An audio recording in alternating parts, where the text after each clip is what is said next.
തോബിത്തിന്റെ പുസ്തകത്തിൽ നിന്നുള്ള വായന 7-ാം അധ്യായം 1 മുതൽ 17 വരെയുള്ള തിരുവചനങ്ങൾ. തോബിയാസിന്റെ വിവാഹം. അവർ എക്ബത്താനായിൽ റഗുവേലിന്റെ ഭവനത്തിലെത്തി. സാറ അവരെ കണ്ട് അഭിവാദനം ചെയ്തു. അവർ പ്രത്യഭിവാദനം ചെയ്തു. അവൾ അവരെ വീട്ടിലേക്ക് കൂട്ടിക്കൊണ്ടുപോയി.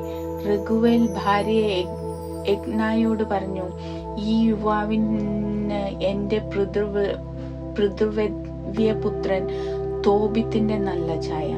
റഗുവേൽ അവരോട് ചോദിച്ചു, സഹോദരന്മാരെ, നിങ്ങൾ എവിടെ നിന്ന് വരുന്നു?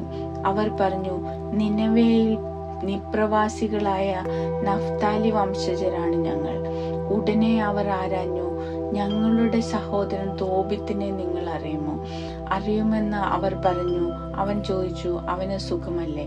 അവർ പറഞ്ഞു, അവൻ സുഖമായിരിക്കുന്നു. തോബിയാസ് തുടർന്നു, അവൻ എന്റെ പിതാവാണ്. റഗുവേൽ ചാടി എഴുന്നേറ്റ് അവനെ ആലിംഗനം ചെയ്തു സന്തോഷാശ്രുക്കൾ പൊഴിച്ചു. ഉത്തമനും കുലീനനുമായ തോബിത്തിന്റെ പുത്രൻ എന്ന് പറഞ്ഞ് റഗുവേൽ തോബിയാസിനെ അനുഗ്രഹിച്ചു. തോബിത്തിന് കാഴ്ച നഷ്ടപ്പെട്ടിരിക്കുന്നു എന്ന് കേട്ട് അവൻ ഹൃദയം നൊന്തു കരഞ്ഞു. ഭാര്യ എദ്നായും പുത്രി സാറായും ഒപ്പം കരഞ്ഞു. അവർ അതീവ സ്നേഹത്തോടെ അവരെ സ്വീകരിച്ചു. ആട്ടിൻ പറ്റത്തിൽ നിന്ന് ഒരു മുട്ടാടിനെ കൊന്ന് വിഭവസമൃദ്ധമായ ഭക്ഷണം ഉണ്ടാക്കി അവരെ സത്കരിച്ചു. അനന്തരം തോബിയാസ് റഫായേലിനോട് പറഞ്ഞു, സഹോദരൻ അസറിയാസ് യാത്രയിൽ നമ്മൾ സംസാരിച്ച കാര്യങ്ങൾ പറഞ്ഞ് തീരുമാനിക്കുക. ദൂതൻ അക്കാര്യം റഗുവേലിനെ അറിയിച്ചു. റഗുവേൽ തോബിയാസിനോട് പറഞ്ഞു, തിന്നും കുടിച്ചും ഉല്ലസിക്കുക. എന്റെ മകളെ പരിഗ്രഹിക്കുന്നത് നിന്റെ അവകാശമാണ്.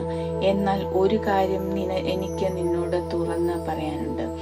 എന്റെ പുത്രിയെ ഞാൻ 7 ഭർത്താക്കന്മാർക്ക് നൽകിയതാണ്. എന്നാൽ ഓരോരുത്തരും അവളെ സമീപിച്ച രാത്രിയിൽ തന്നെ മൃതിയടഞ്ഞു. എന്നാൽ ഇപ്പോൾ നീ ആഹ്ലാദിക്കുക. തോബിയാസ് പ്രതിവചിച്ചു, നീ ഇക്കാര്യത്തിൽ ഉറപ്പു തരാതെ ഞാൻ ഒന്നും ഭക്ഷിക്കുകയില്ല. റഗുവേൽ പറഞ്ഞു, ഇപ്പോൾ തന്നെ നിയമപ്രകാരം അവളെ സ്വീകരിച്ചു കൊള്ളുക.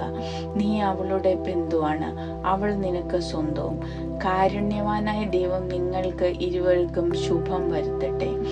അവൻ പുത്രി സാറായെ കൈപിടിച്ച് തോബിയാസിന് ഭാര്യയായി നൽകിക്കൊണ്ട് പറഞ്ഞു, ഇതാ, ഇവളെ മോശയുടെ നിയമം അനുസരിച്ച് സ്വീകരിച്ചു കൊള്ളുക.